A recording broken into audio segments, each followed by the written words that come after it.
The thunder rumbled outside the window as if tearing the quiet night to pieces, and it tore my already broken heart. 2. This Atlanta rain tonight, it was so cold and unforgiving. The drops lashed against the window pane like thousands of invisible needles piercing my skin and freezing me to the bone. I huddled on the cold stone porch, my arms wrapped tightly around Zion, my 5-year-old son. He had fallen asleep in my embrace, his chubby face still straw with tears. He was likely still frightened in his dreams by the shouting of his grandmother. Outside, the heavy iron gate had slammed shut with a loud crash, cutting off any path back for my son and me. Inside, that spacious 3-story house where I had invested all my youth for the past 3 years to maintain now felt colder and more terrifying than any other place. Before I go on, just a quick reminder. I share new life stories every day. If you enjoy them, subscribing and liking the video would mean a lot to me. Now let's continue. The ending will truly surprise you. The vile words of my mother-in-law, Mrs. Celeste Vance, still echoed in my ears.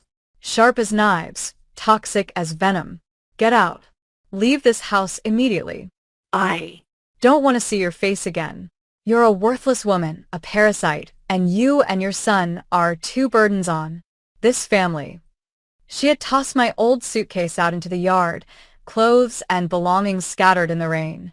My father-in-law, Mr. Ellis Vance, just stood there silently, turning his face away, a silent complicity more frightening than 1,000 words of expulsion. What had I done wrong? What had I done wrong during those 3 years? Since the day Sterling, my husband, vanished on a fateful business trip, I had sworn to live for him, to take care of his parents, and to keep this family intact. For 3 long years, I transformed myself from a girl who only knew books into a hardworking woman. I got up before dawn to prepare meals and clean the house. I worked at a nearby fulfillment center. My meager paycheck went entirely to my mother-in-law every single month. I didn't dare keep even 1 cent for myself. I humbly endured every harshness, every piece of criticism from her. She found fault with my cooking, so I tried harder to make her favorite dishes. She called me provincial and unfashionable, so I wore my few old clothes over and over. She mocked me for only giving her 1 grandson and having no more children afterward. All I could do was lower my head, stay silent, and swallow my tears. I thought that as long as I tried, as long as I was sincere, they would one day understand and love us, my son and me. But I was mistaken. I was too naive to believe in humanity in a place where money and selfishness triumphed. The memory of Sterling came rushing back painfully. I remembered how this house used to be a home when he was still here. He was a gentle, warm husband.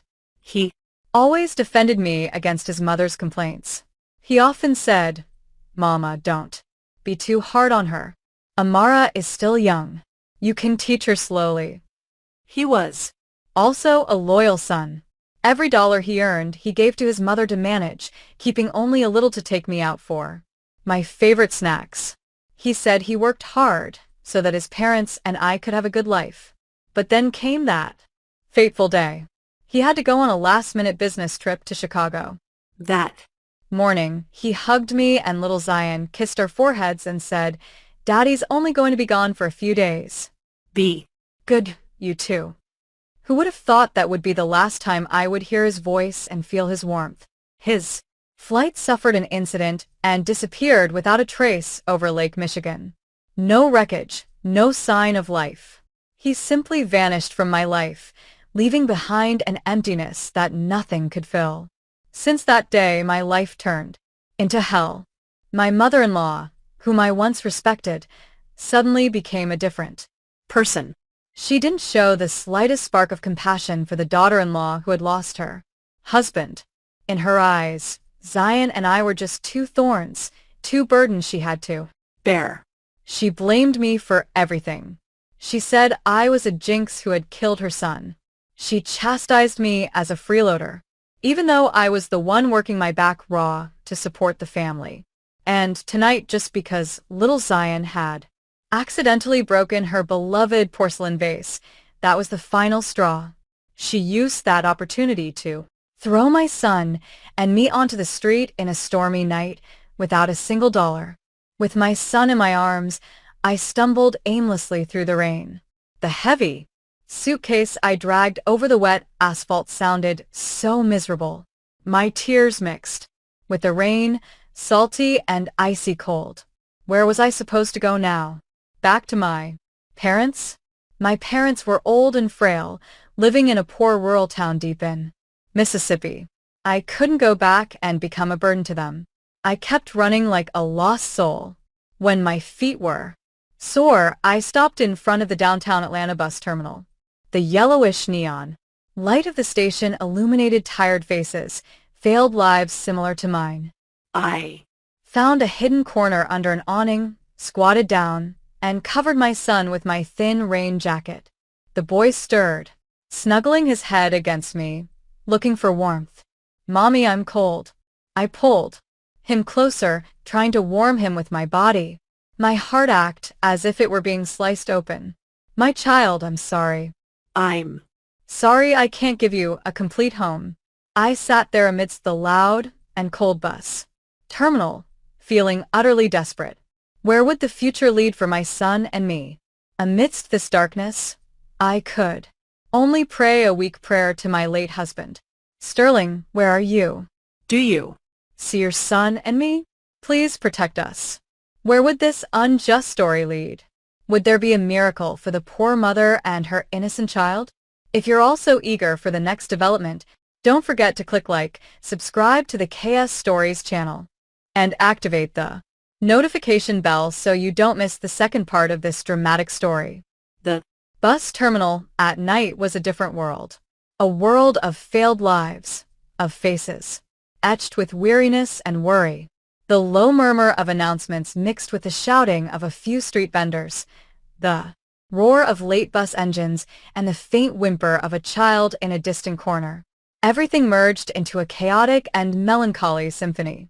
I sat there, my back leaning against a cold concrete wall, feeling every gust of wind passing under the awning, carrying the damp chill of the rain and making me shiver incessantly. I pressed little Zion even tighter to me, trying to transfer the meager remaining warmth of my body to him. He slept, but his little shoulders occasionally twitched faintly. He must have been having a nightmare. I looked up at the pitch-black, starless sky. My son's future and mine were just as dark and uncertain now. Where would I go? What would I do? These questions drilled into my mind without an answer. I felt useless, so powerless.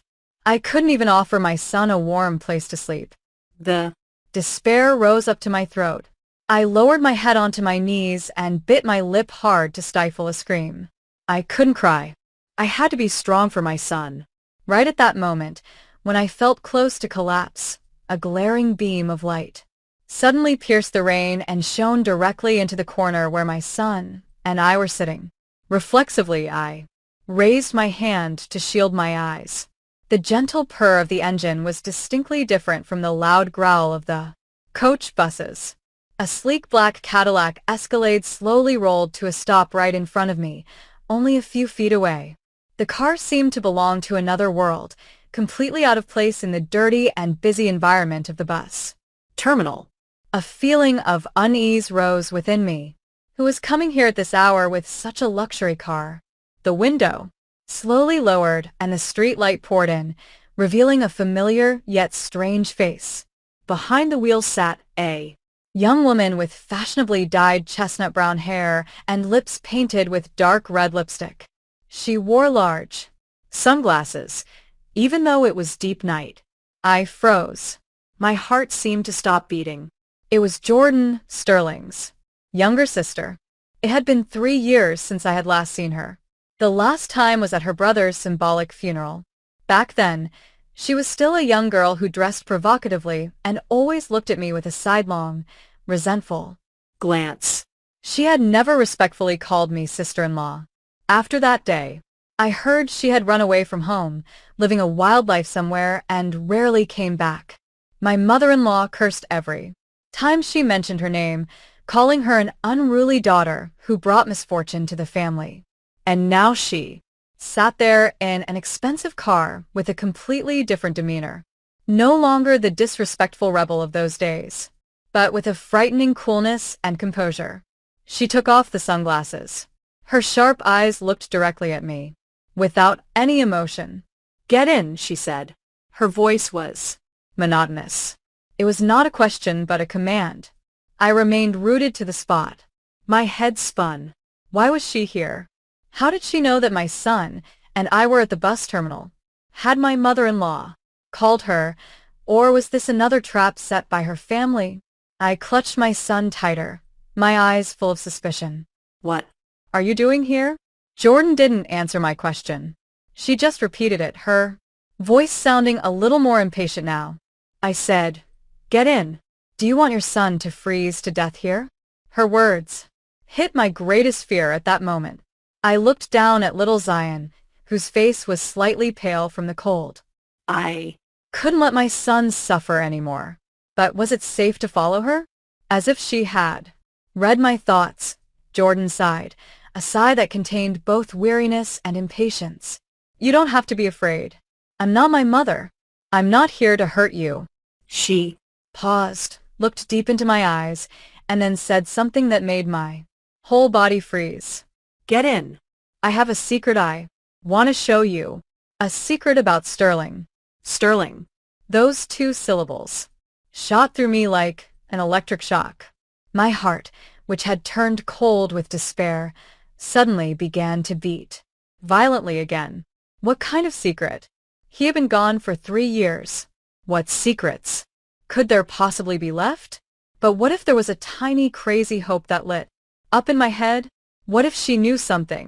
What if his disappearance wasn't as simple as I always thought? I Looked into Jordan's eyes and found no falsehood. I only saw a deep sadness and a strange determination. I had no other choice. Even if it was a trap, I had to go for that tiny spark of hope about my husband and for a warm refuge for my son. I gritted my teeth, lifted little Zion, and dragged the suitcase toward the car. Jordan said nothing, just opened the back door. I carefully placed my son on the soft leather seats and then got in. The car door closed, separating my son and me from the loud, cold world outside. The warmth of the heater circulated through the car, driving away the cold. The car drove off gently, blending into the sparse night traffic. We both remained silent during the entire drive. I didn't ask her where she was taking me, and she didn't offer any further explanation. I just looked silently out the window. Atlanta at night, blurred by the rain, looked so strange. I tried to organize my confused thoughts. Jordan had changed so much. From an indifferent sister-in-law, she had become a mysterious and powerful woman. Where did she get the money for this car? And what was the secret she spoke of? The car finally stopped in front of a luxurious high-rise in a wealthy district, a place I would never have dared to dream of in my life. Jordan led my son and me into an apartment on the 25th floor. The apartment was spacious, clean, and fully furnished, a world away from the cramped room my son and I had occupied. "You and your nephew can rest here. You are safe for tonight." Jordan placed the key on the table. Her voice was still cool, but with a hint of tenderness. She looked at little Zion, who was sleeping soundly on the bed. Then she turned to me. Her gaze was complicated, pity and determination at once. "Tomorrow morning, once you've calmed down, I'll show you the real reason why Sterling couldn't come back." The luxury apartment sank into silence, with only the gentle hum of the air conditioning to be heard. I sat on the soft leather sofa, my eyes fixed on the large window that offered a view of Atlanta, which was slowly waking up. After a rainy night, the first faint rays of sun broke through the gray clouds and illuminated the glittering skyscrapers, but could not warm my ice-cold heart. The night before had been The first in 3 years that my son and I had slept in a soft bed in a warm, safe room, but I couldn't close my eyes. Every word, every image rolled back in my thoughts. My mother-in-law's shouting, my father-in-law's indifferent gaze, the despair at the bus terminal, and then Jordan's mysterious appearance. It was all like a chaotic and irrational slow-motion movie. Little Zion was still fast asleep in the room, perhaps because he was too tired, or because this place was too peaceful compared to what he had just gone through. My son was deeply asleep, his small, rosy lips slightly smiling. When I looked at him, my heart twisted again. What would become of his future? He had lost his father and was now cast out by his own grandparents. I was his only mother, his only anchor. I Couldn't give up. A faint click of the key sounded. Jordan entered, carrying a bag with still warm breakfast. She had changed clothes, wearing an elegant beige business suit that made her look mature and professional. She placed the bag on the table and handed me a glass of warm water. eat something. You haven't had anything all night. I shook my head. My throat was dry. I had no appetite. I won't eat. Tell me, what is the secret you spoke of? Last night? Jordan looked at me. Her gaze was no longer cold as before, but filled with Deep compassion. She pulled a chair over and sat across from me. I know you're in shock. I am too. For 3 years, I haven't been able to sleep peacefully. But before I speak, I want you to promise me one thing. No matter how cruel the truth is, you must stay calm for little Zion. And also for Sterling. When she mentioned my husband, my heart ached again. I took a deep breath, trying to calm my breathing. Fine y promis. Jordan said nothing more, but pulled out a small recorder and a thin folder of documents from her designer handbag. She placed the device on the table and pressed play. A faint recording began. The sound wasn't very clear. It seemed to have been secretly recorded, but I recognized the voices. A deep man's voice and a thin, nagging woman's voice. The voices of my father-in-law and my mother-in-law. Stop it. Constantly chastising the daughter-in-law. Aren't you afraid she'll suspect something? Mr. Ellis's voice sounded annoyed. And if she suspects, what can that country bumpkin do? It's a blessing that I even let her live in this house. My son is dead. She has become worthless. Don't you see it? She and her son are just 2 hungry mouths feeding off this house every day. Mrs. Celeste's voice was sharp as a razor. But she's the mother of our grandson. Grandson, wake up. Sterling is gone. The line of this house is finished. I tell you, I will find a way to get rid of both of them when the time is right. This house belongs to us, and Sterling's inheritance belongs to us. 2. I won't give that woman a single dollar. The recording ended. Iset. They're frozen, my hands tightly clenched, my nails digging so deep into my flesh that I bled without noticing. So that was it. In their eyes, my son and I were nothing but parasites. My sincerity, my sacrifice over the past 3 years was nothing but despicable stupidity to them. They didn't just hate me. They had long been planning to expel me. The love they showed for their only grandson was apparently also just pretense. Jordan looked at me, her voice dropping. See, this is their true face. I secretly placed this recording device in Dad's study almost a year ago. I had my suspicions for a long time, but only when I heard those words did I truly believe that Sterling's disappearance was no accident. She pushed the folder towards me. Look at this. I opened the folder, trembling. The first page was a bank statement from Sterling's account. I immediately recognized that it was his salary account, but what shocked me was the withdrawal. Shortly before his fateful business trip, a very large amount, almost $200,000, had been withdrawn from the account. Next to it was the recipient's signature. I couldn't forget that handwriting. It was Mr. Ellis Vance's signature. $200,000? Why so much money? And why did my father-in-law withdraw it? I stammered, my head spinning. That's Sterling's entire savings. I investigated, Jordan said. The money was immediately transferred to another account after the withdrawal, and the holder of that account, Jordan paused, looked straight into my eyes, is my mother, Mrs. Celeste Vance. The next page of the folder was a statement from a brokerage firm. Mrs. Celeste Vance had invested the entire $200,000 in stocks, but she had lost everything. Within a few days, that huge sum was almost completely gone. My world collapsed before my eyes. All the scattered puzzle pieces fit together into a terrible picture. Sterling's disappearance, a large money withdrawal, and the changed attitude of my in-laws. I still don't have direct proof, Jordan said bitterly. But I believe they harmed Sterling because of this money. Maybe he found out that they had secretly taken his money and gambled it away. There was a fierce argument, and then she didn't finish the sentence, but I understood.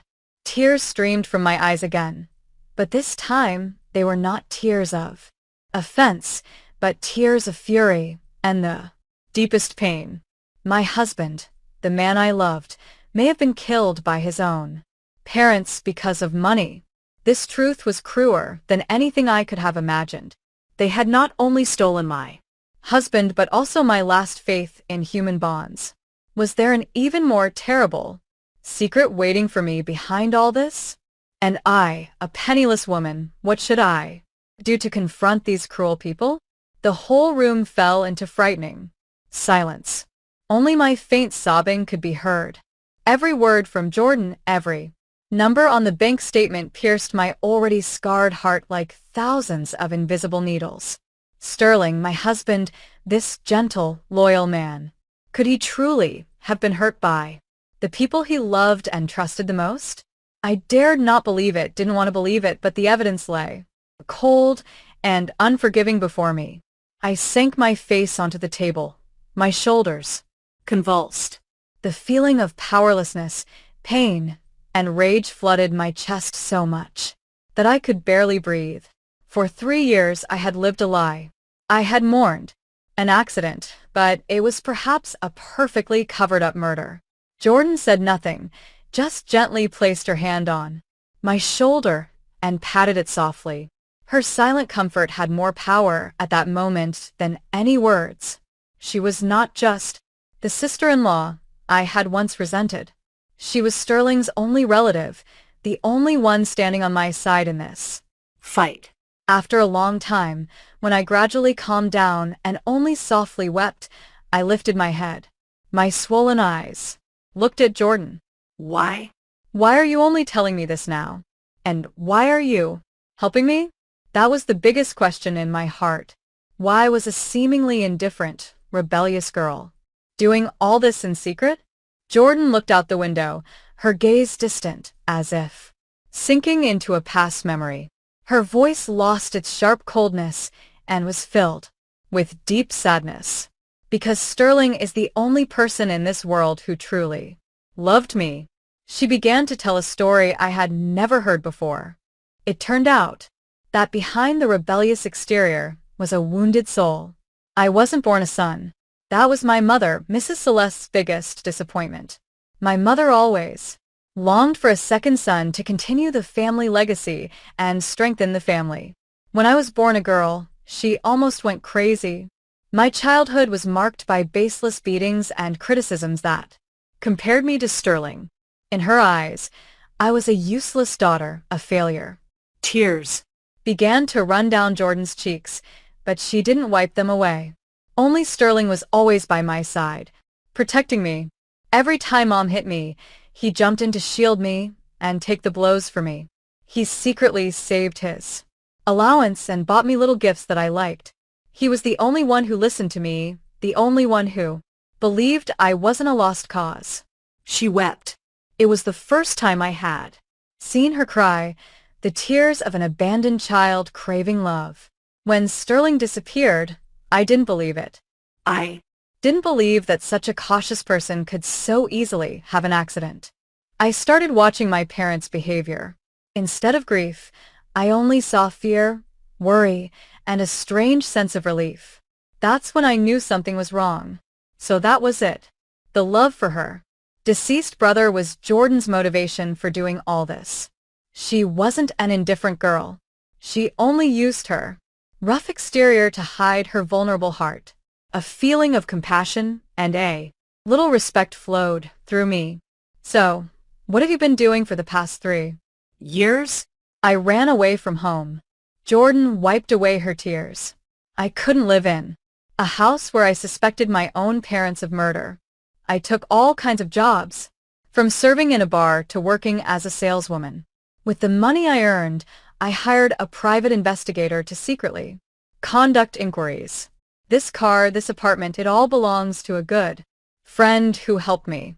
He was also a close friend of Stirling's before. Jordan's story stunned me.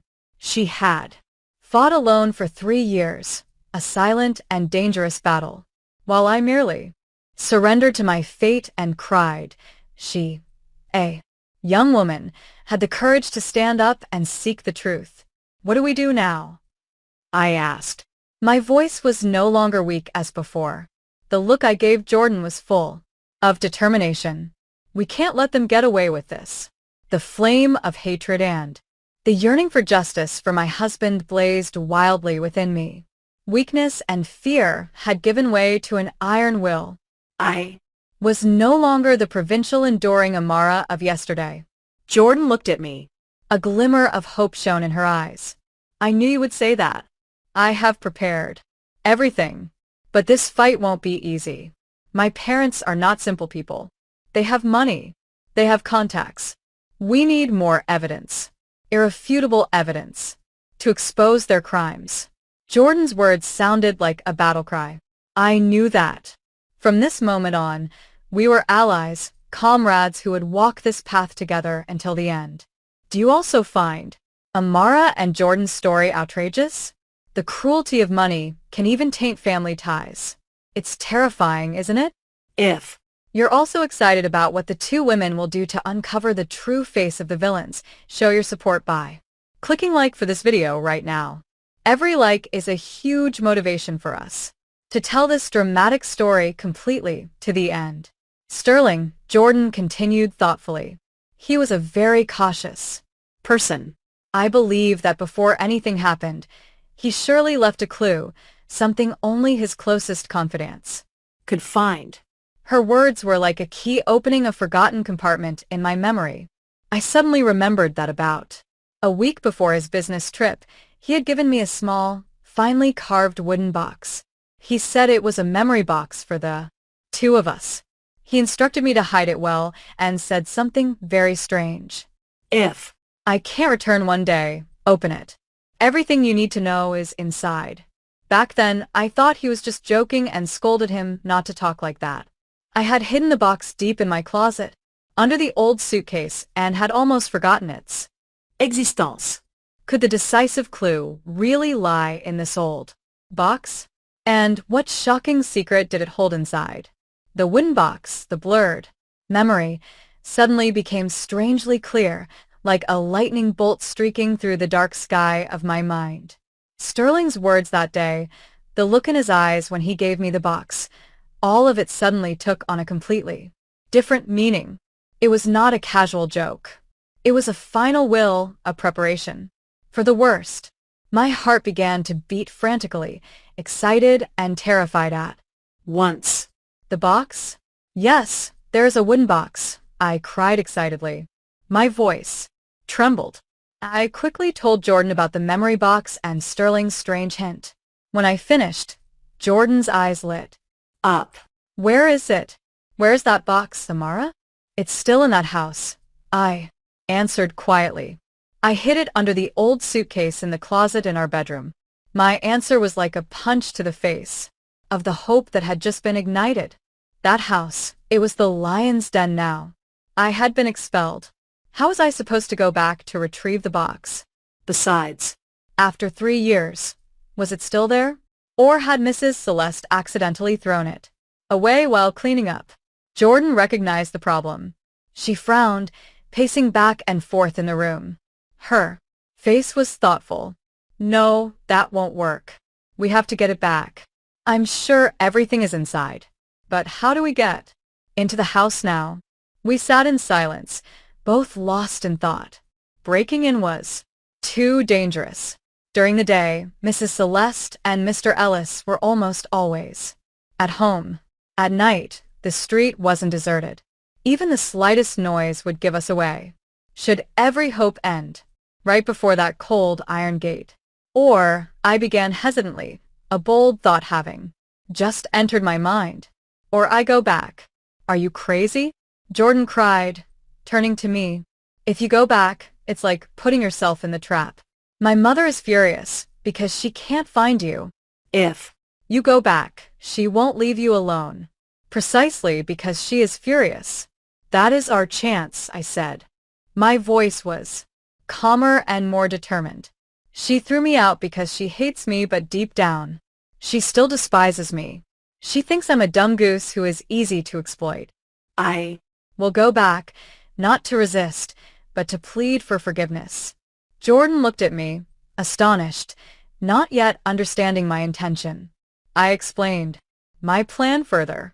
I will play the role of the repentant wife, the poor daughter-in-law who has recognized her mistake. I will cry and beg her to take me back. I will say, I can't live without the family. I can't raise my child alone. I will say that I've seen the error of my ways. from now On, I will blindly obey her. Given her arrogant and controlling nature, she will surely soften. She won't miss the opportunity to continue tormenting and humiliating me. She will take me back, but in the role of an unpaid maid. After hearing my plan, Jordan was silent. For a while, there was worry in her eyes, but also admiration. Amara, are you sure? This is too dangerous. What if she doesn't believe you? There is no other way, I said firmly. This is the only way we can legally return to that house. I will find the opportunity to retrieve the box. As soon as we have it in our hands, we will disappear immediately. I just have to act for a few days. I can do this. My determination in my eyes seemed to convince Jordan. She nodded, albeit full of worry. All right, if you've decided, I will support you, but you must promise me to be extremely careful, to always have your cell phone with you, and to have the recording function ready. If anything goes wrong, you must inform me immediately. With that, the plan was decided. The next morning, I put on my oldest, faded clothes. I deliberately didn't comb my hair so that it looked somewhat disheveled. I also used a little makeup to make my face look haggard and more exhausted. I instructed Jordan to take care of little Zion and to tell him that Mommy had to go away for a few days and then would come back. As I looked at my sleeping son, my heart clenched. My Child, wait for me. I'm going to get justice for your father, and then I'll be back. I took a taxi back to the familiar street. As I stood in front of the iron gate of the house that had once belonged to me, my heart was full of conflicting emotions. I took a deep breath, suppressed my hatred and contempt, and put on my saddest and most miserable face. I raised my trembling hand and gently knocked on the gate.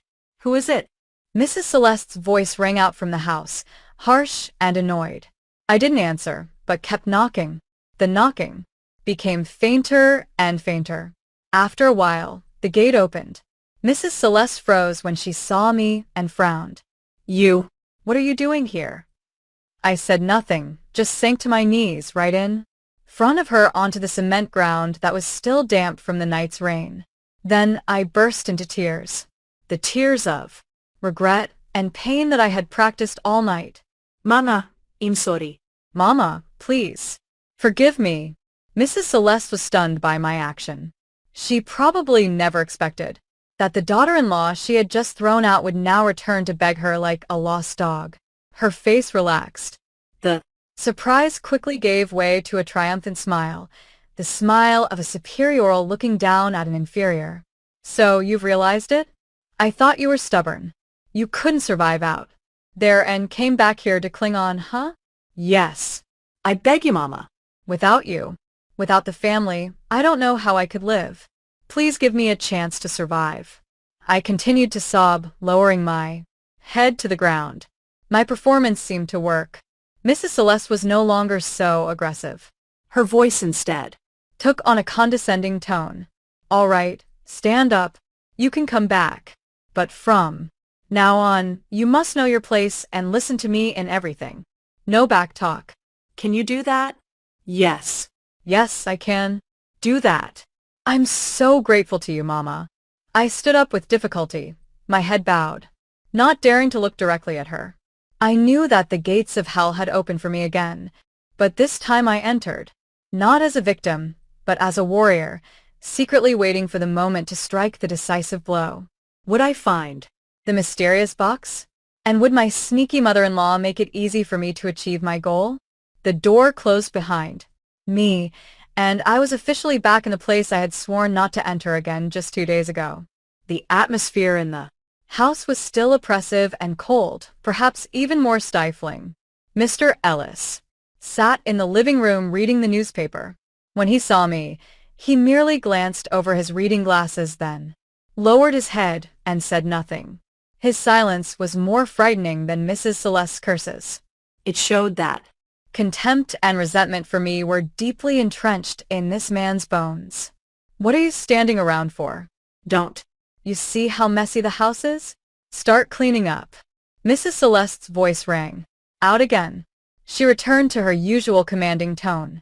From now on, you have to take care of everything in this house. 3 meals a day. The house must be sparkling clean. Don't you dare make me remind you. Yes, I know, Mama, I replied softly, quickly putting away my empty bag and starting to work. The life of an unpaid maid had officially begun. Mrs. Celeste seemed intent on fully exploiting my repentance. She made me work from early morning until late at night, cleaning, washing, cooking. I had no break. She intentionally created messes for me to clean up and deliberately criticized my cooking to humiliate me in front of Mr. Ellis. I Gritted my teeth and endured everything.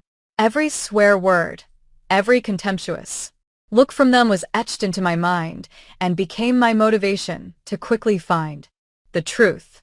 My only goal now was the wooden box, but reaching it was harder than I had imagined. My husband and my bedroom, the only private space I had, was now occupied by Mrs. Celeste. She said her downstairs room was too damp. She wanted to move upstairs where it was fresher. I knew it was just an excuse. She wanted to take over my space to erase every trace of me from this house. More importantly, she wanted to control Me. I was not allowed to enter that room without her permission. Every time I walked past the closed bedroom door, my heart burned. The box, the only clue, was in there. Only a wall away from me, but unreachable. How was I supposed to get in now? I couldn't act recklessly. The slightest mistake would instantly make Mrs. Celeste suspicious, and my plan would fail. I had to be patient, wait for the right moment. I continued to play the role of the poor, understanding daughter-in-law. I worked harder, endured more, and never complained, even when Mrs. Celeste intentionally spilled a bowl of hot soup over my feet. I bit my teeth, endured the pain, and hurriedly apologized to her for standing in the way. My almost subservient endurance seemed to convince her completely. She began to lower her guard. The opportunity finally arose on a Saturday afternoon about 3 days after I had returned.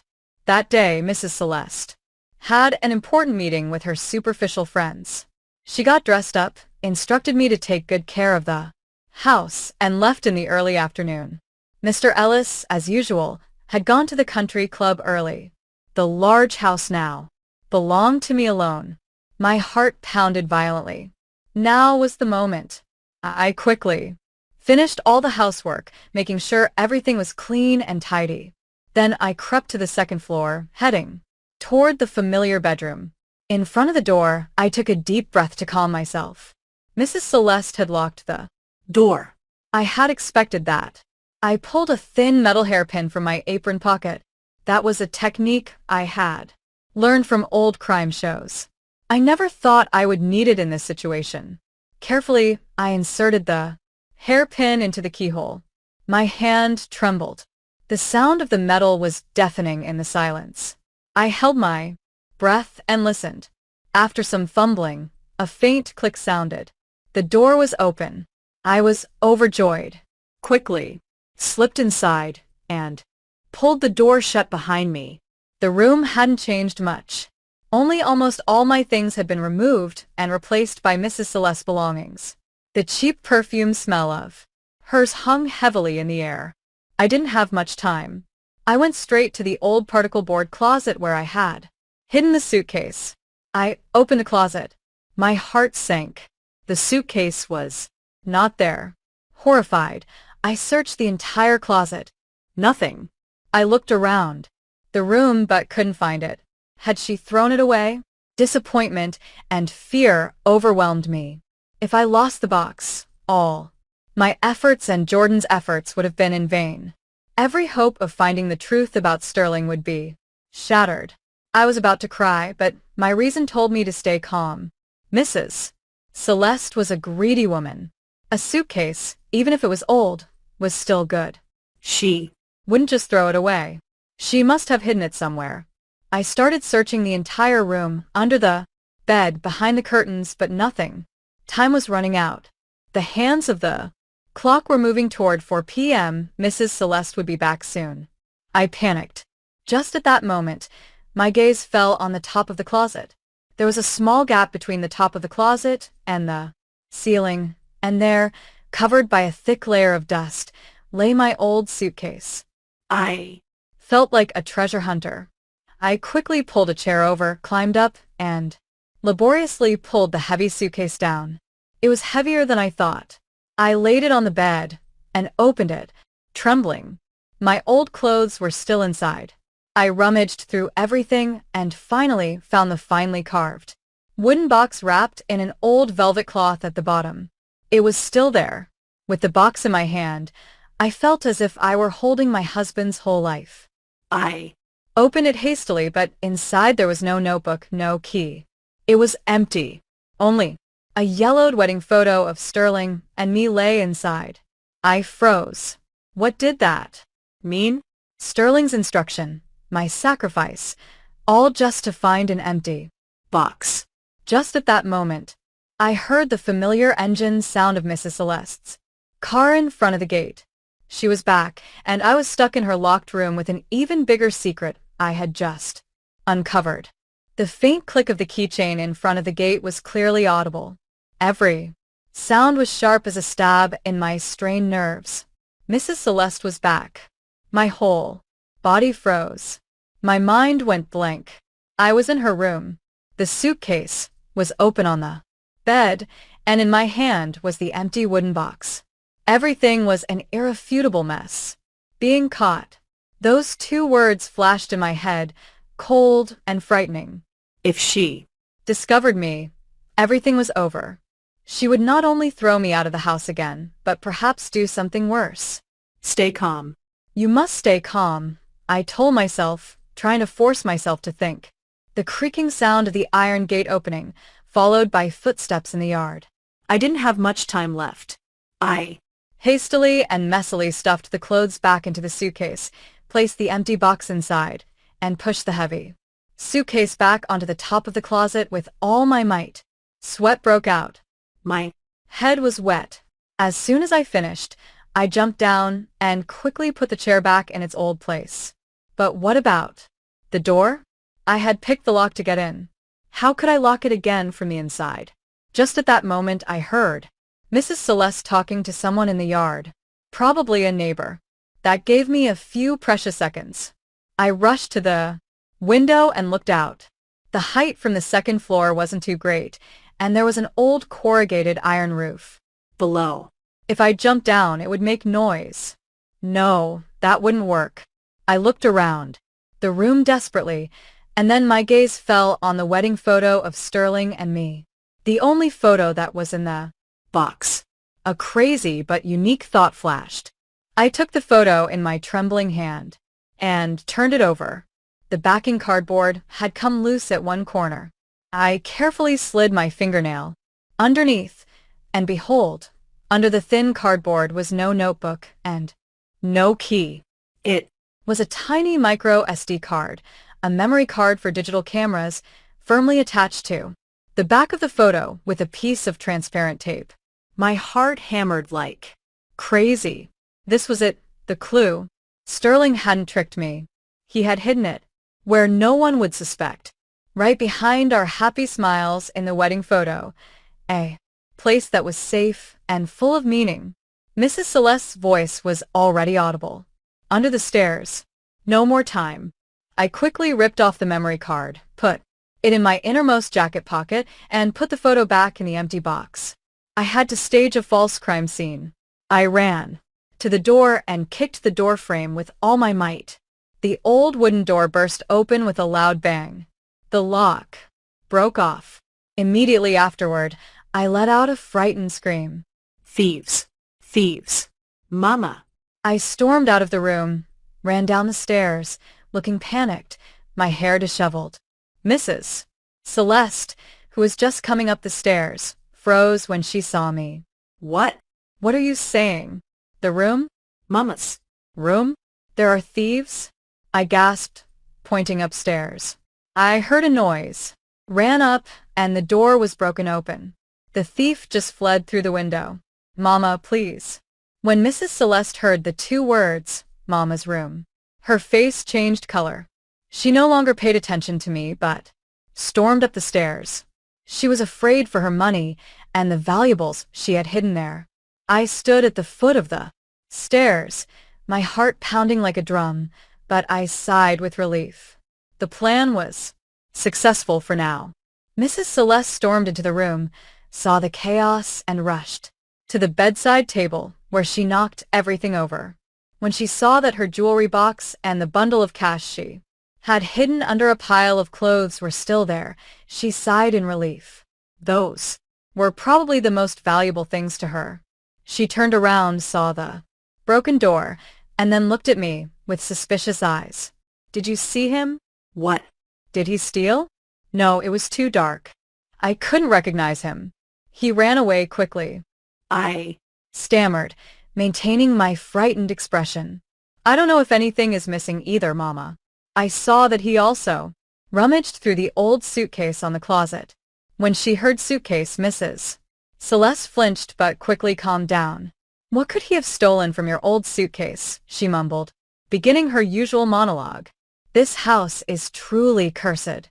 As soon as I'm gone, someone breaks in. With this kind of security, how is one supposed to live? This is all your fault, you jinx. I just lowered my head silently and let her curse. In my heart at that moment there was only excitement. The memory card. What secret did it hold? Would it be the key to solving everything? The story is getting more exciting and complicated, isn't it? Amara was very clever to escape this life-threatening situation. But would the memory card truly be the way out? Or would it reveal an even more terrible secret?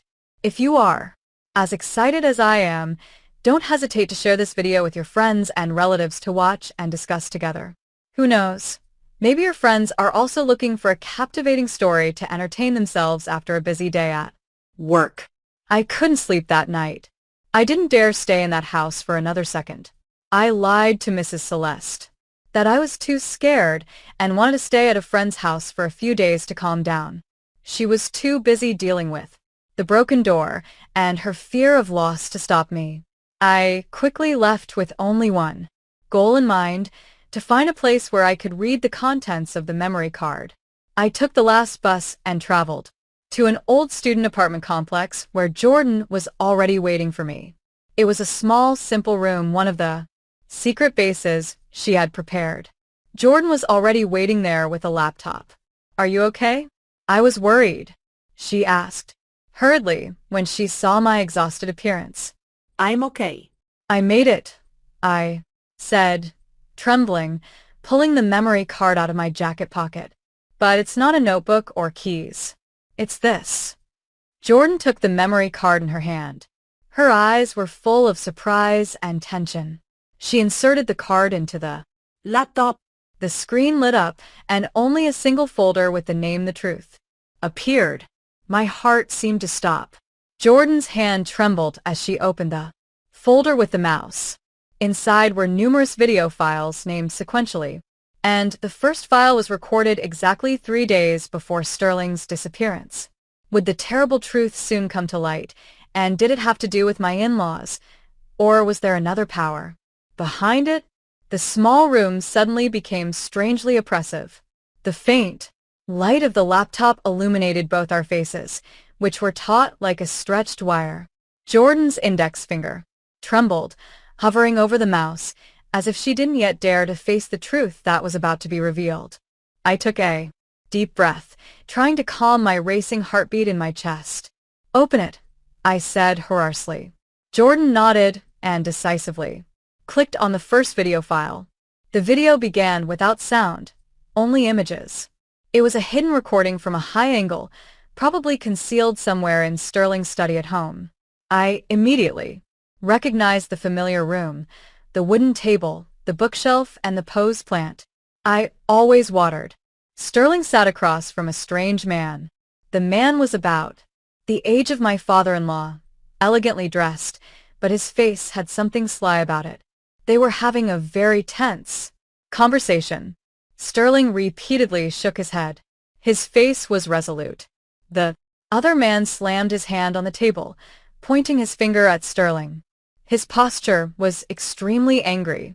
The argument ended. The strange man walked out annoyed.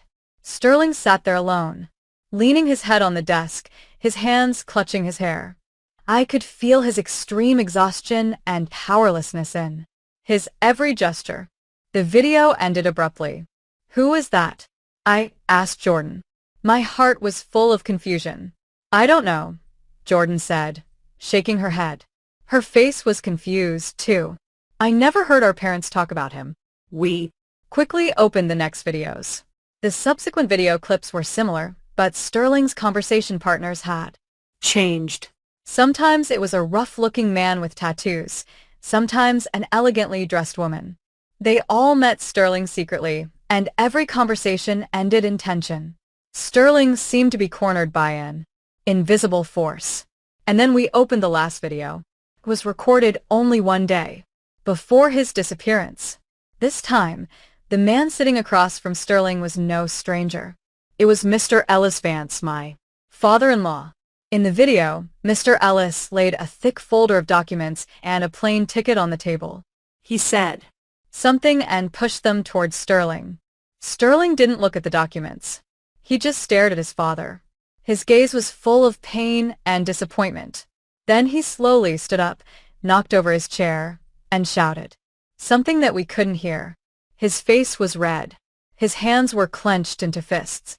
It was the first time I had seen him so angry. Mr. Ellis also jumped up. Father and son stood facing each other. The air was so tense that I could feel it through the screen.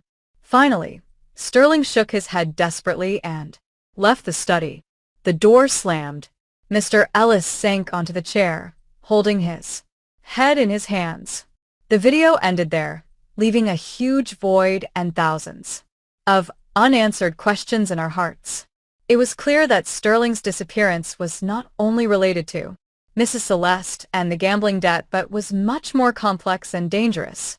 My father-in-law, the weak, silent man I thought was harmless, was a crucial link in this entire conspiracy. What had he given Sterling? Where did the plane ticket lead? Why were they arguing so fiercely? "Amara, look here." Jordan's voice trembled. She pointed to a small detail on the screen that I had overlooked. During the argument, part of the document folder that Mr. Ellis had handed over was lifted by the wind. The camera had managed to record a few faint lines. Jordan zoomed the image in as much as possible. Although it was very difficult to read, we could make out 2 words. Land conveyance contract. Alpharetta. Alpharetta. That name hit me like lightning. I remembered that shortly before his disappearance, Sterling had told me about a large project his company was pursuing, an ecosystem development project in Alpharetta. He had poured his heart into it, staying up many nights to finalize the plan. He said that if this project was successful, it would be a major breakthrough in his career.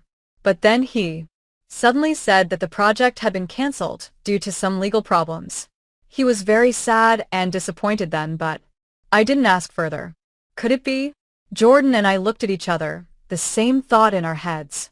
Could it be That the project hadn't been cancelled at all, but stolen by his own parents? And who were these strangers in this chain of intrigue? My head spun. The truth was not a straight line, but a tangled web of lies and crimes. I felt like a moth. The more I searched for the light, the greater the danger of being burned. We must find the first strange man, Jordan said, her voice full of determination. He's the only one who can tell us the whole truth about the Alpharetta project. But how are we supposed to find him? We only had a file video clip? no sound, no further information. Our investigation hit another dead end. While Jordan and I felt helpless, a thought suddenly flashed through my mind. Jordan, look at the last video again. When Sterling knocked over the chair, did you notice if there was anything unusual on his desk? Jordan rewound the video and we both stared at the screen, and then we saw it. In the brief moment the chair fell, it revealed a small object that was very well hidden under the desk. A black USB flash drive fastened with tape. The black USB stick, a small, ordinary object, appeared in an unusual way. It was like a last glimmer of hope, lighting up in the dense darkness of intrigue and lies. Jordan's and my heart started racing again. Sterling, he had foreseen everything. He hadn't left the clue in the wooden box, but in a place that Mrs. Celeste would never suspect. Right under the desk where she often sat. It must still be there. Absolutely, Jordan cried softly. Her voice was full of excitement. My mother is meticulous, but she would never bend down under the desk to clean. She would only send the cleaning lady, and she wouldn't notice such a small object. But how are we going to get it? I asked. The worry returned. If you go back now, your mother will surely not leave you alone. She's probably still suspicious because of the last break-in. True. Returning to that house again was extremely dangerous. After the staged break-in, Mrs. Celeste had certainly increased her vigilance. My plan to play the poor woman couldn't work a second time. We needed another plan. Bolder, more surprising. Or, Jordan thought for a moment, then snapped her fingers. Or we stage a real break-in. I looked at her confused, not understanding her intention. Jordan winked at me, a rare, mischievous smile on her lips. We won't do it ourselves. We'll have someone else do it. Have you Forgotten? My parents are deeply in debt. They have many enemies. I understood what she meant. Jordan's plan was extremely risky, but not unreasonable. What are you planning? Among the loan sharks my parents owe money to, there's a notorious gangster named Scarface S. He is known for his ruthlessness and audacity. My parents have put him off several times. I will try to feed him a hint that my parents have just sold some property and are hiding a large amount of cash at home. With his greed, he won't miss this opportunity. He will send people to break into the house and collect debts, and in the chaos, we will have our chance. This plan made me shudder. Isn't that too dangerous? what? If they harm your parents? Jordan's eyes were sad for a moment, but quickly turned cold. Don't worry. People like Scarface S only need money.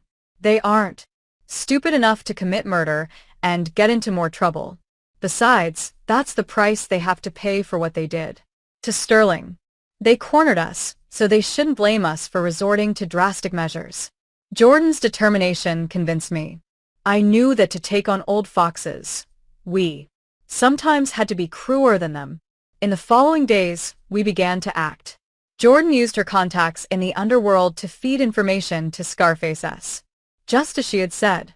Scarface S's crew began to observe my in-laws' house only one day later. Everything was going according to plan. My task was to prepare for our own break-in. I couldn't go alone. I needed someone who could distract and provide backup. And the person I thought of was Sterling's close friend who'd been helping Jordan all this time. His name Was Elias Monroe, a talented engineer who is also very quick and brave. After hearing Jordan's entire story, Elias immediately agreed to help. He said he owed Sterling a lifelong debt. Finally, the decisive night came. It was a night without a moon or stars. The whole street was plunged into darkness and silence.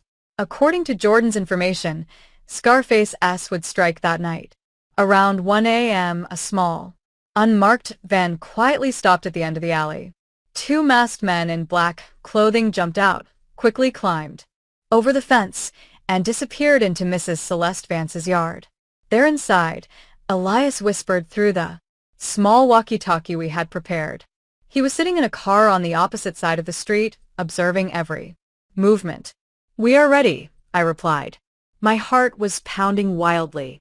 Jordan and I Hid in a small alley behind the house, directly under the study window.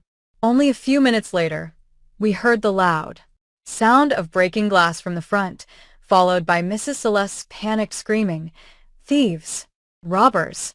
Help me!" The plan had begun. Elias immediately called the local police and reported a robbery.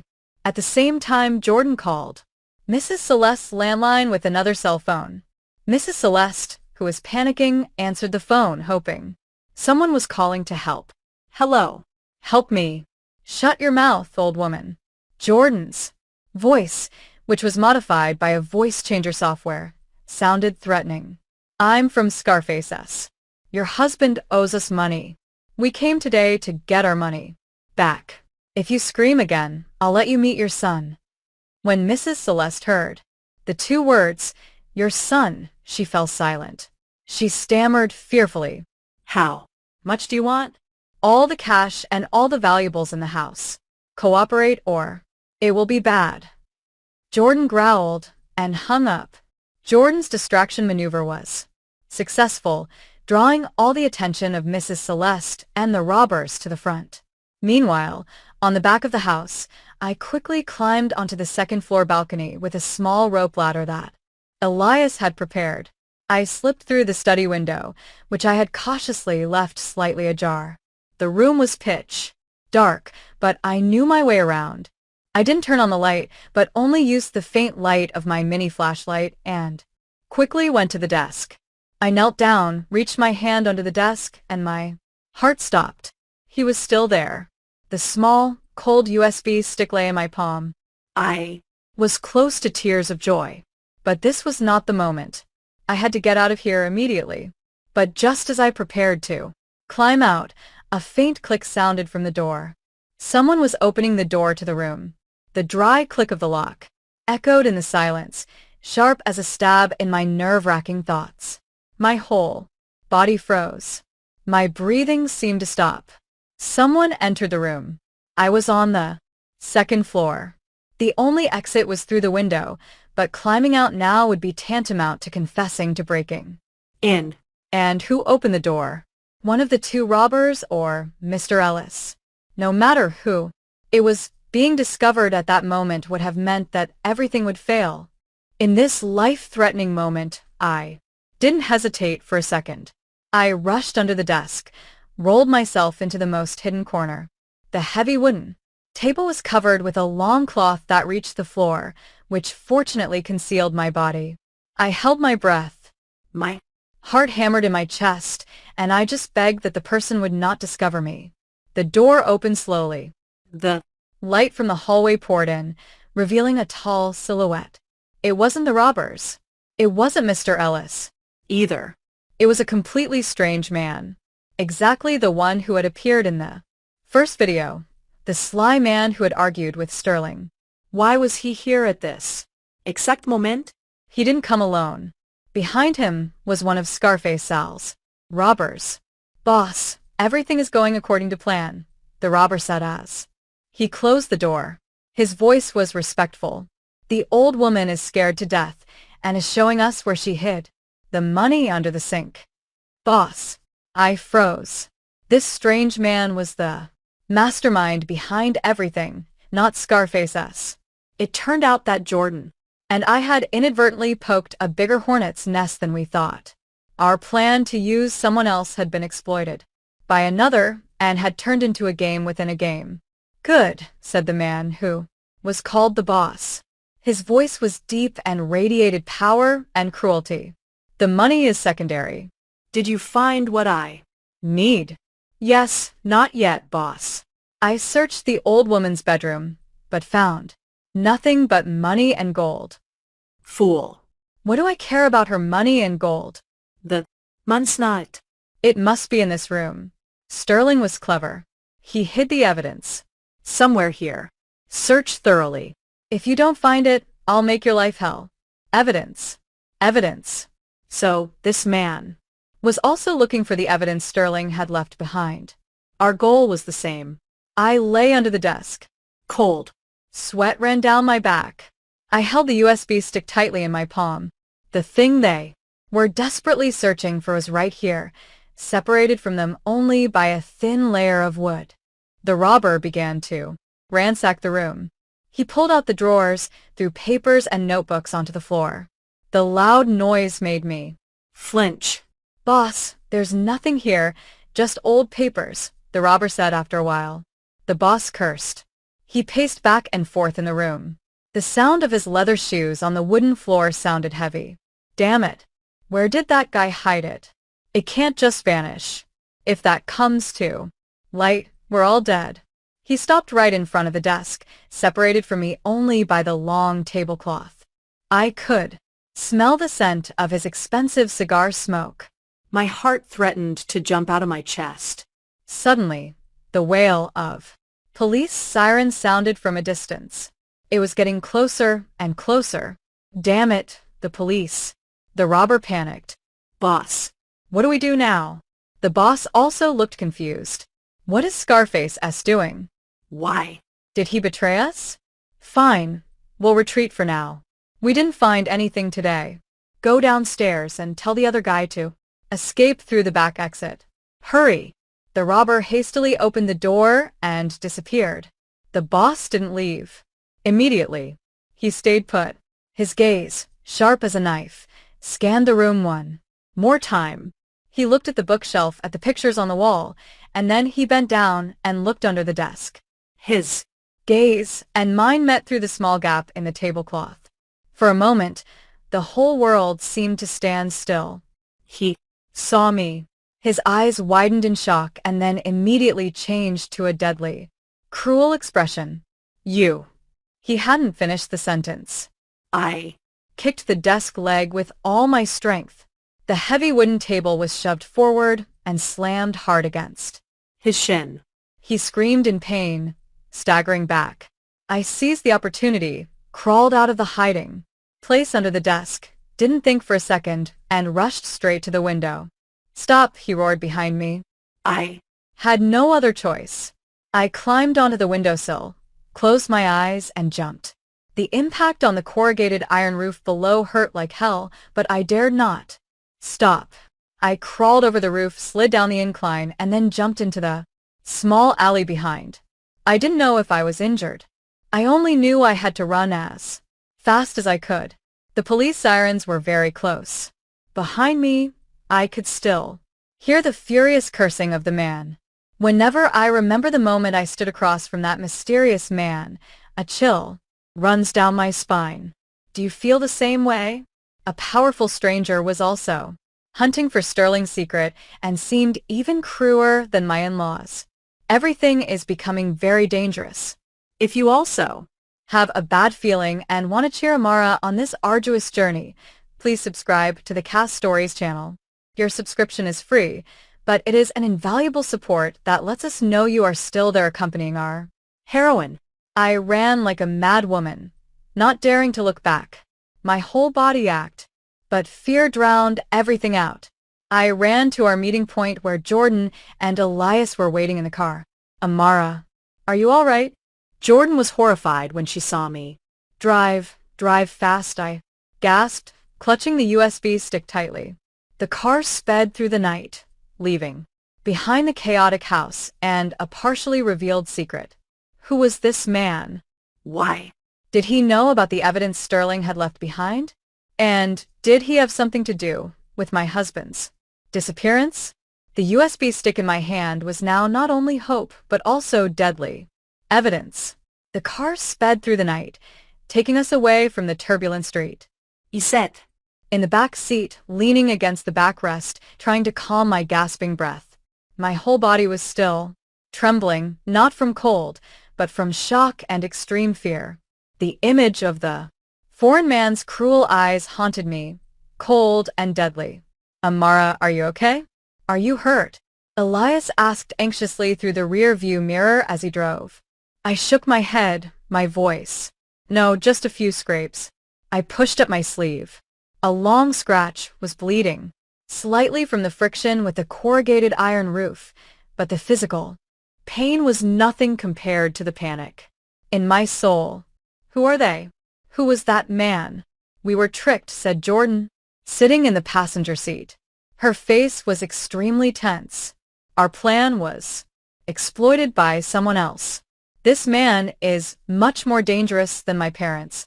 We returned to Jordan's safe apartment. As soon as we were inside, Elias immediately checked the security system.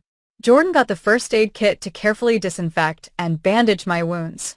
When I saw her concern and kindness, a warm feeling flowed through me. Amidst the misfortune, I was not alone. Tell us what happened in there, Jordan asked. After making sure I was all right, I took a deep breath and told the entire story. From the moment I broke into the study, discovered the empty box and the memory card to the moment of confrontation with the strange man and my last-minute escape. When I told them how the man ordered the robber to look for evidence, both Elias's and Jordan's faces changed color. So this man is also looking for it, Elias said, holding the USB stick I had given him in his hand. His eyes were full of thought. That proves that the content in here is extremely important. Maybe it's the key to the lives of many people. Without hesitation, he plugged the USB stick into the laptop. This time, we were not excited or eager, but tense and anxious. We knew that what we were about to see could be a terrible secret. The USB stick didn't contain many files, only a single audio file and an encrypted text file. Elias opened the audio file first. Again, a dialogue sounded, but this time the sound was much clearer, probably recorded with a professional device. I immediately recognized the voices of three people, Sterling, Mr. Ellis, and the strange man. Sterling, don't be so stubborn, Mr. Ellis said pleadingly, mixed with fear.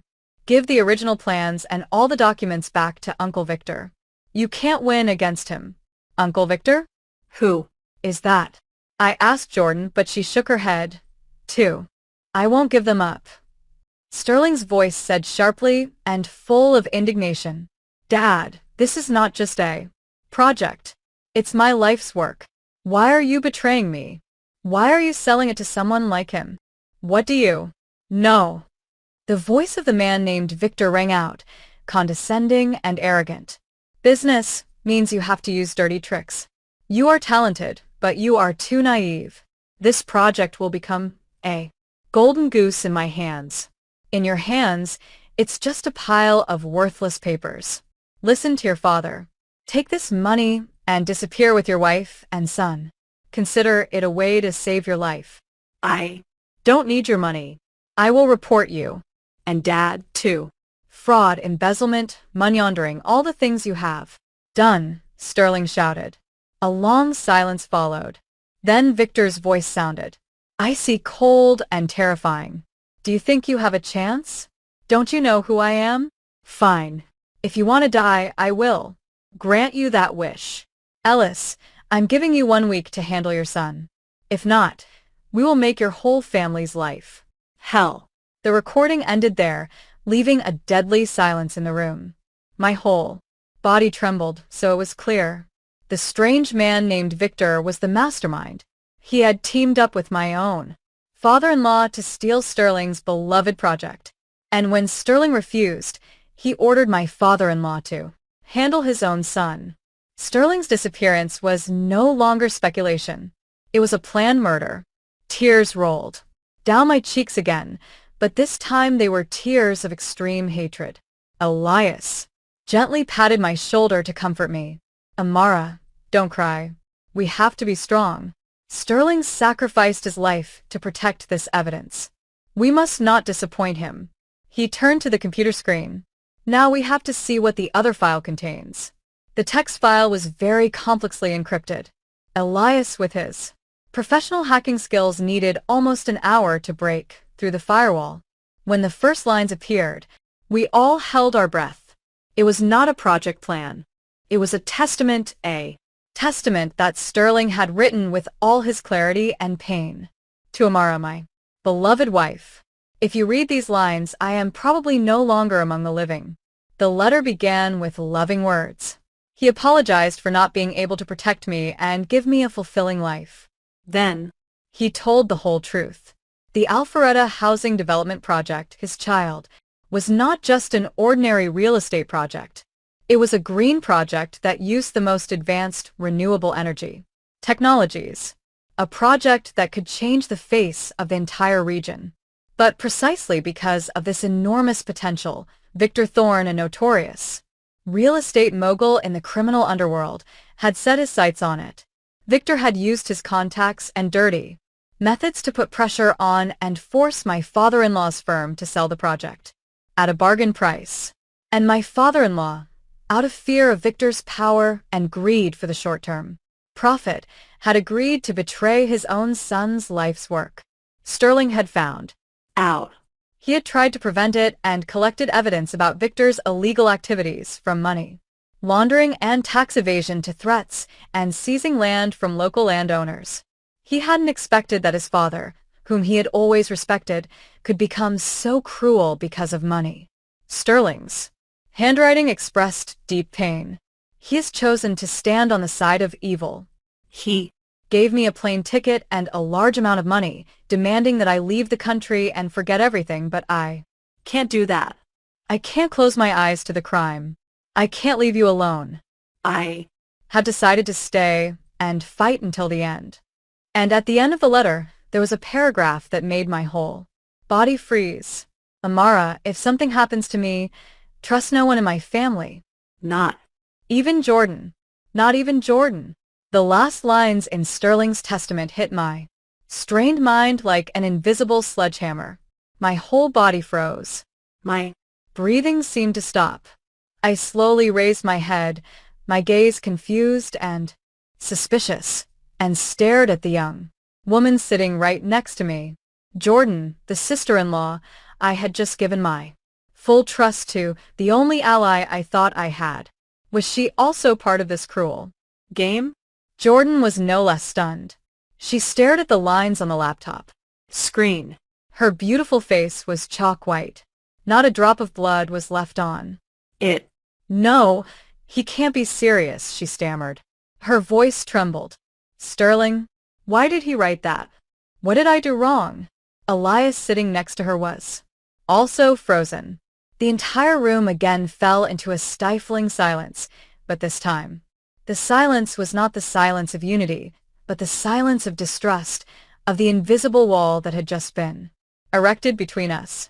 I looked at Jordan, trying to find a sign of falsehood in her eyes, but all I saw was panic, hurt, and extreme pain. She was also shocked, couldn't believe that her brother, whom she loved so much, could distrust her. I don't know anything. I swear it, Amara. Jordan broke down, weeping. Tears of anger ran down her cheeks. For 3 years, I searched for the truth alone. I hate my parents. I hate Victor.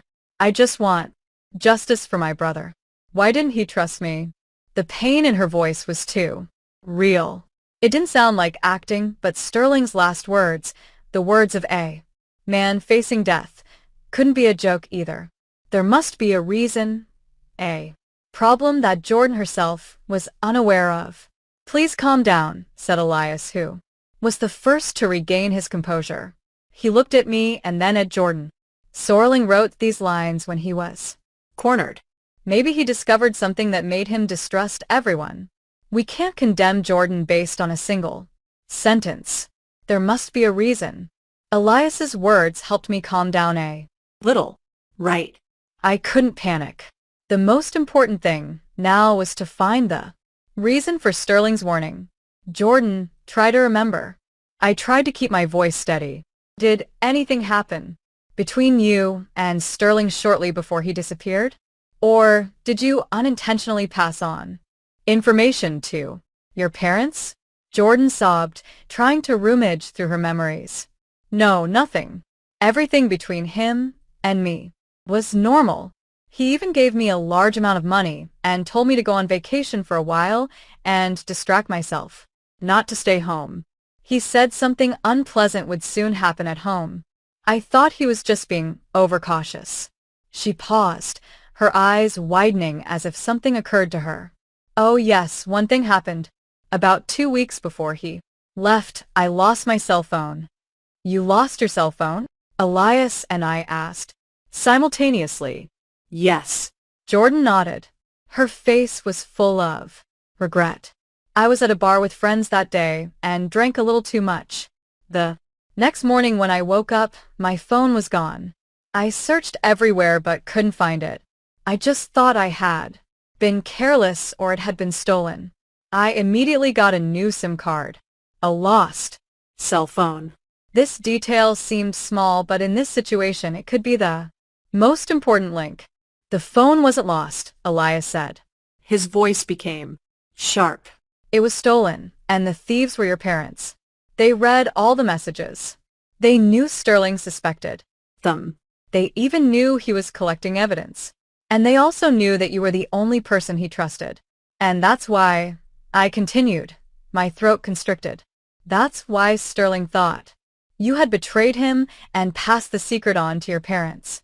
The warning wasn't because he hated her, but because he was so hurt when he thought that even his sister, whom he trusted the most, was on the side of the enemies. When Jordan heard that, she collapsed with her face on the table, sobbing. Injustice and regret tormented her. Just because of a moment of carelessness, she had unintentionally put her brother in a more dangerous situation and had to carry the unjust stigma of a traitor for 3 years. I put my hand on her shoulder to comfort her. It's not your fault. You're also a victim. Now is not the time to blame yourself. We know the truth. What we have to do now is to make the criminals pay the price, exonerate you, and get justice for Sterling. The truth was revealed. The distrust between us was resolved. Now we were even more closely connected and determined. But a bigger question remained.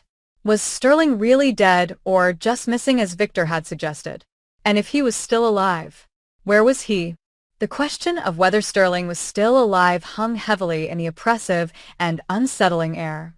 Deep down, I always held a tiny spark of hope, a persistent belief that he was still somewhere in this world, waiting for us to find him.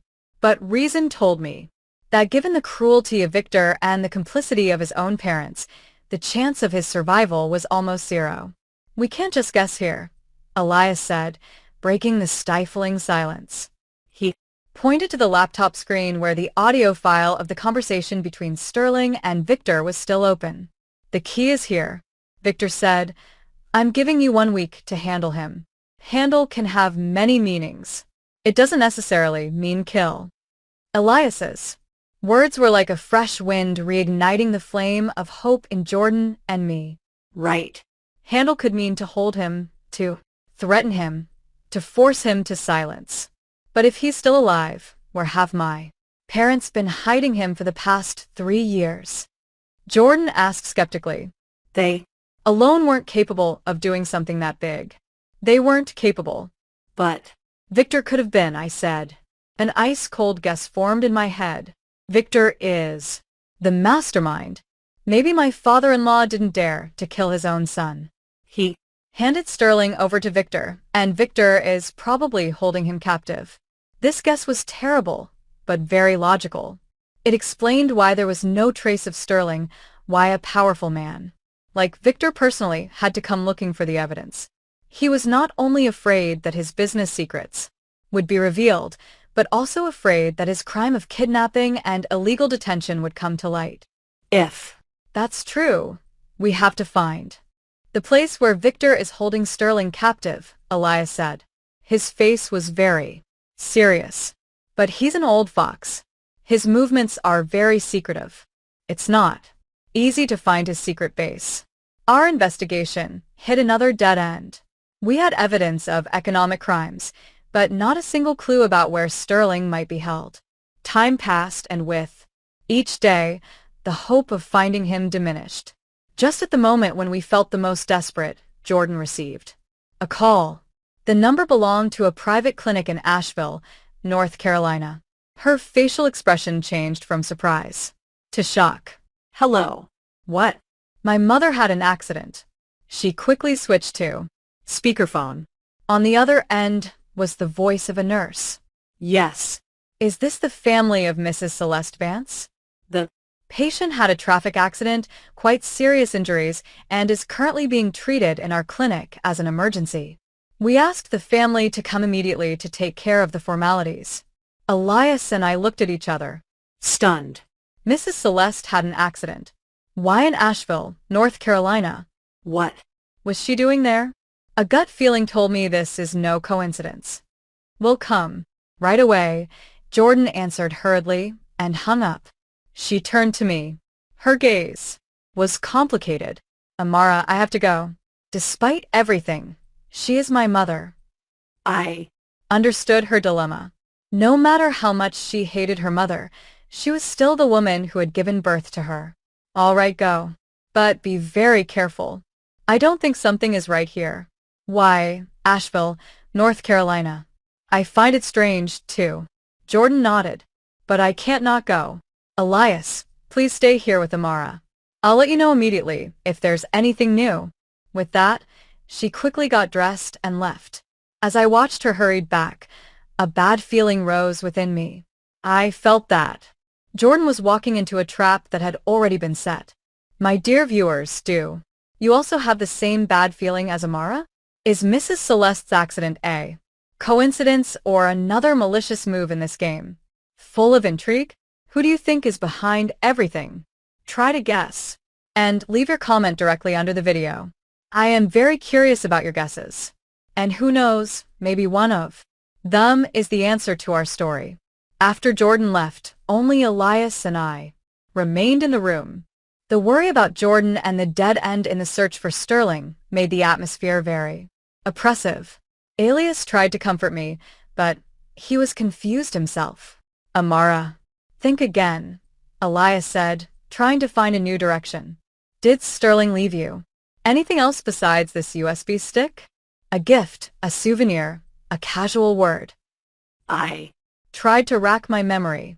Other than the wooden box, he didn't give me anything special. wait.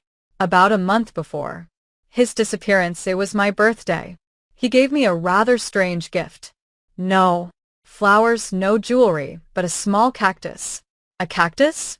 Elias frowned. Was it anything Special? I don't know either, I admitted. It was just a normal cactus, the kind with long spines and red flowers. He said the cactus symbolized strength and perseverance. He wished that I would always be so steadfast no matter what difficulties I went through. I took it with me when I left the house. It's now on Jordan's windowsill in this apartment. My words seemed to catch Elias's attention. He hurried to the balcony, where I had placed the plant. He looked at it for a while and then suddenly cried, Amara, come here. I quickly ran over. Elias pointed to a cactus spine near the base of the plant. the spine? Looked normal, but when I looked closely, I noticed that it was different from the others. It wasn't as sharp, and its color was slightly darker. Elias used a small pair of tweezers to carefully remove the spine. And then we couldn't believe our eyes. It wasn't a spine. It was a tiny piece of metal that was perfectly disguised. And when Elias Carefully opened it, inside was a GPS tracking chip.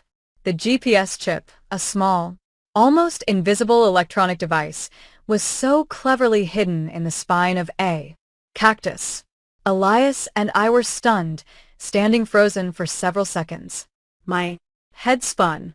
I tried to connect the events. Sterling was Sterling again. He had planned everything in advance. The seemingly simple birthday gift was, in fact, a lifeline, a secret path he had left for himself. My God, Sterling. He's really too smart, Elias exclaimed, his voice full of admiration, mixed with surprise. He foresaw that he would be kidnapped. He hid this chip in the hope that you would find it one day. But why a cactus? Why didn't he tell me directly? I asked, my heart full of questions. Because he couldn't, Elias explained. His face was very serious. At that time, Sterling knew he was being monitored. Every call, every message could be intercepted. He couldn't say it directly, because it would have put you in danger, too. He could only use a metaphor, a way that only you, his wife, could understand. The cactus symbolizes strength and perseverance, and perhaps also a place that is dry and remote. Elias's explanation was like a ray of light shining into the last dark corners. I understood. I understood Sterling's heart. He didn't just want me to be strong. He wanted me to look for him to save him. We have to activate it immediately, I said eagerly. We have to find out where he is. Elias didn't hesitate. He quickly connected the chip to the laptop. With a few professional maneuvers, a digital map appeared on the screen and a small red began to flash, slowly appearing on the map. We both held our breath, staring at the screen. The red was not in Atlanta nor in Alpharetta. It was located in a remote coastal region in North Carolina near Asheville. Asheville, North Carolina. My heart clenched. Mrs. Celeste's accident. The call from the clinic in Asheville. All of it was no coincidence. It was a trap. A trap to lure Jordan there, to separate her from me while they moved Sterling somewhere else. Jordan. Jordan is in danger. I screamed. Fear flooded me. Elias also realized the seriousness of the situation. He quickly called Jordan, but her phone was unreachable. Damn it. Elias slammed his fist on the table. They struck. We have to go there. Immediately. But just the two of us isn't enough, I said, panicking. The place is surely heavily guarded. What should we do then? Call the police? But we don't have direct evidence. We don't need that, Elias said. His gaze suddenly sharpened, completely different from his usual student look. He took out his cell phone and dialed a strange number. Hello, is this Uncle Ben? This is Elias. It's an emergency. Sterling is being held in Asheville, North Carolina. I'm sending you the coordinates immediately. Jordan is also in danger there. I need your help. This time, we have to give everything. There was silence on the other end of the phone for a few seconds. Then a deep voice sounded. Gather at the old meeting place in 30 minutes. Bring everything. The call ended. I looked at Elias, confused. Uncle Ben, equipment. Elias, who are you? Really? Elias looked at me and sighed. Amara, there are things I can't tell you. Yet. Sterling and I are not just friends. We are brothers in another family. Uncle Ben is the leader. You just need to know that today, even if we have to turn all of Asheville upside down, we will bring Sterling and Jordan back safely. The secret in Elias's words made me even more confused, but his determined and trustworthy eyes calmed me down. I knew I was no longer a lonely woman. Behind me stood an entire force I had never known existed. Sterling's brothers, who had been through thick and thin with him. We had no time to lose. Elias quickly copied all the data from the USB stick onto an external hard drive and gave it to me. Amara, you can't come with us. It's too dangerous. Take this and go to a really safe place I've arranged and wait for a message. No, said resolutely. Sterling is my husband. Jordan is my sister-in-law. I can't wait idly. I have to come with you. I Looked him directly in the eyes. But Elias, I won't stand in your way. Let me at least be nearby. I need to see them. Safe with my own eyes.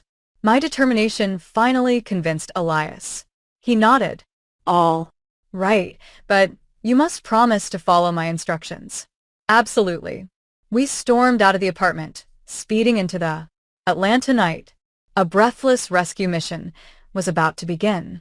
Elias's car sped down the highway toward Asheville, North Carolina. The night sky was pitch black and heavy, as if a storm was about to break. The location where Sterling and Jordan were being held was an abandoned mansion on a cliff overlooking the lake, completely isolated from the residential area. When we arrived, almost a dozen men in black suits with cold faces were already waiting. "Where's Uncle Ben?" Elias asked. The Man who looked like the leader shook his head. Uncle Ben said he had something more important to do. "We'll just stick to the plan. The plan was quickly drawn up. They split into two assault teams. One team attacked directly to distract. The other, led by Elias, sneaked along the cliff wall at the back to infiltrate. I was instructed to stay in the car and watch through the screen, connected to a drone camera. The attack began. Dry shots with silencers echoed through the night. The camera screen trembled. I held my breath, following every step of Elias's team. They moved, professionally and coordinatedly like in an action movie. They quickly neutralized the outer circle and entered the mansion. But just as Elias's team was breaking down the front door, a loud explosion sounded from the basement. The whole mansion shook. Ashed tea. They're going to blow everything up.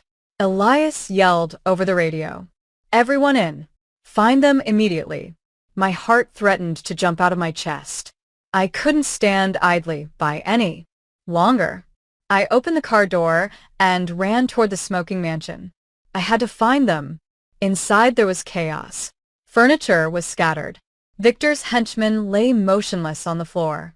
I ran through the rooms desperately, calling the names of my husband and my sister-in-law, Sterling Jordan. and Then at the end of the corridor, I saw a slightly ajar basement door. Without hesitation, I rushed down the basement stairs. The stairs were dark and damp. When I reached the bottom, a terrible Scheit mit me. Jordan was tied to a pillar, her mouth gagged.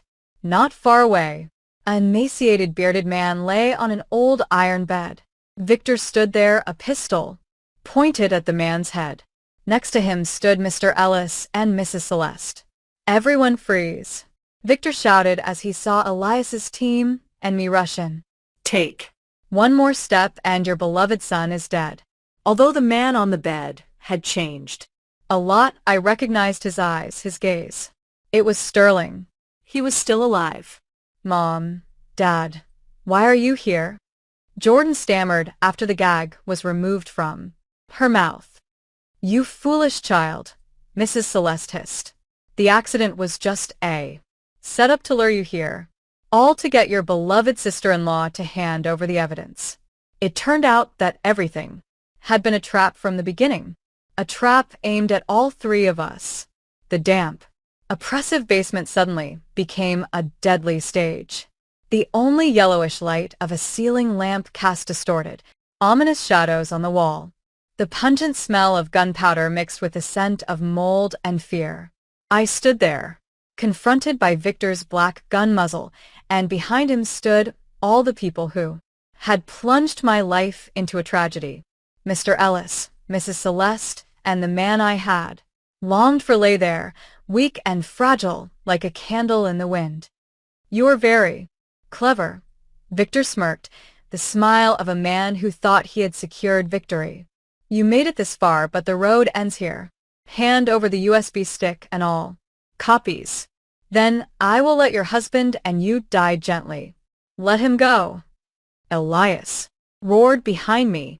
He and his brothers had taken up positions, their weapons loaded, but no one dared to make a reckless move as long as Sterling was held hostage. The situation was tense as Ataitli stretched wide, Every small movement could trigger a massacre. Amara, don't do it.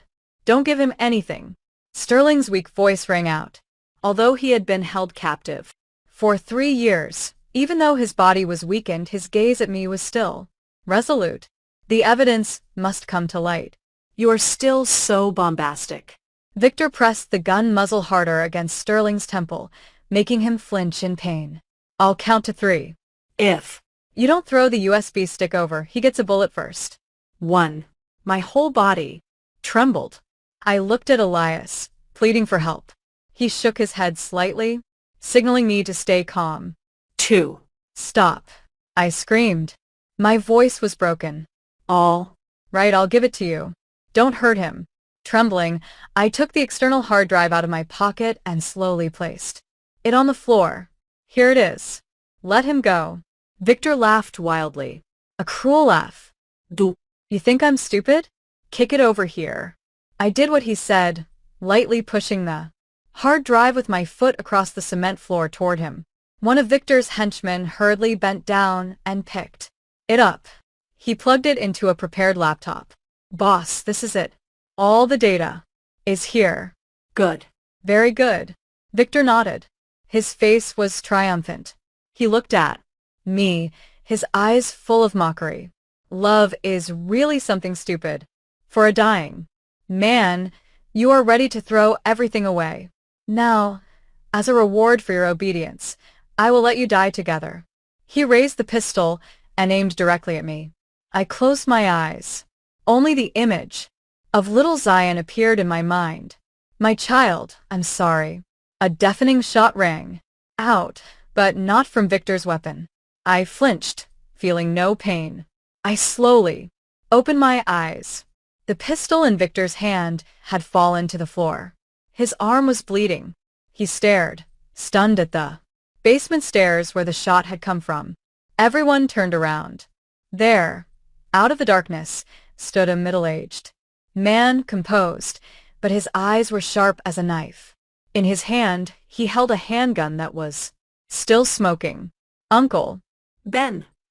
Elias cried in astonishment. The man referred to as Uncle Ben said nothing, just slowly descended the stairs. Behind him, dozens of heavily armed police officers stormed in and quickly overwhelmed all of Victor's henchmen. Victor, the show is over, Uncle Ben said. His voice was deep and full of authority. Victor looked at Uncle Ben. His face was chalk white. Who are you? Just an old friend of yours? Uncle Ben smiled faintly. Someone who has been watching you for 20 years and waited for this day to collect an old debt. Mr. Ellis and Mrs. Celeste turned pale when they saw that the situation had changed. They hastily knelt down, weeping and pleading. Spare us. We were forced. This is all Victor's fault. We have nothing to do with it. But it was too late. The police came and Put handcuffs on them.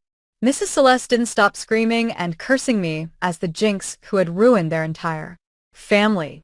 Mr. Ellis only lowered his head and silently accepted his fate. In the chaos, I quickly ran to Sterling.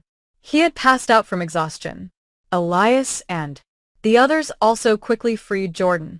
Our reunion took place amidst tears and the wailing police sirens. A few days later, when everything had calmed down, Uncle Ben told me the whole truth. It turned out that he was not only the leader of the underworld group that Elias and Sterling belonged to, he was also the biological brother of one of the victims who had died in a construction accident years ago, an incident also caused by Victor to silence witnesses. For 20 years, he had secretly collected evidence and built up his own power just to one day overthrow Victor's criminal empire. Sterling had accidentally come into contact with him during his investigation into his own father. The two men with the same goal decided to work together. So, Sterling's disappearance was part of the plan. Uncle Ben explained. Sterling knew that he couldn't confront Victor and his own father directly. He pretended to surrender and allowed himself to be captured to set a perfect trap. He believed that only his Figned death could lower Victor's vigilance and more importantly wake you up, Amara. He knew that only love and the pain of loss could make a good-natured woman like you strong enough to search for the truth. Yourself. I froze. Tears rolled down my cheeks again. It turned out that everything, my pain, my despair, my path to justice, was all included in his plan. He had risked his own life, betting on our love and my strength. And the hard drive was fake. Uncle Ben smiled. He had already sent the original to the FBI when you found it. What you gave Victor was just bait to buy time. The trial against Victor and his accomplices proceeded quickly. With irrefutable evidence, Victor received the maximum sentence. Mr. Ellis and Mrs. Celeste also paid the price for their crimes with long years behind bars. 1 year later, on a sunny afternoon in Asheville, North Carolina, I sat on the shore watching two men, one tall and one small, playing with the waves. Little Zion laughed loudly in his father's arms. Sterling had almost fully recovered after long therapy. The physical wounds were healed, but the scars on his soul might never completely fade. Mommy, come here and play with Daddy and me. Sterling's call brought me back to the present. I smiled, stood up, and ran toward them. Sterling turned around, opened his arms, and hugged me and our son. I'm sorry, he whispered in my ear. I'm sorry I had to put you through all of that. I shook my head and leaned against his shoulder. It doesn't matter. Everything is over. The most important thing is that our family is back together now. Jordan and Elias had also become a couple. They decided to leave the hostilities of the underworld behind and start a small technology firm together to live a peaceful life. I occasionally visited Mrs. Celeste in prison. She had aged greatly, had lost her former malice, and was only quiet and lonely. She said nothing, just cried. I also said nothing, just silently placed a basket of fruit down and left. Forgiveness is difficult, but forgetting is perhaps the true peace. The sun slowly sank into the sea, coloring the entire sky in a warm orange. Yellow. I looked at my husband and my son. My heart was filled with simple happiness. The storm was truly over. After everything, we had found the sunrise for our own lives. A sunrise without lies, without hatred, only with love and faith in tomorrow.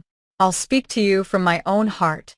Now, after everything I've lived through, the betrayals, the fear, the secrets that nearly crushed me, I realized something important.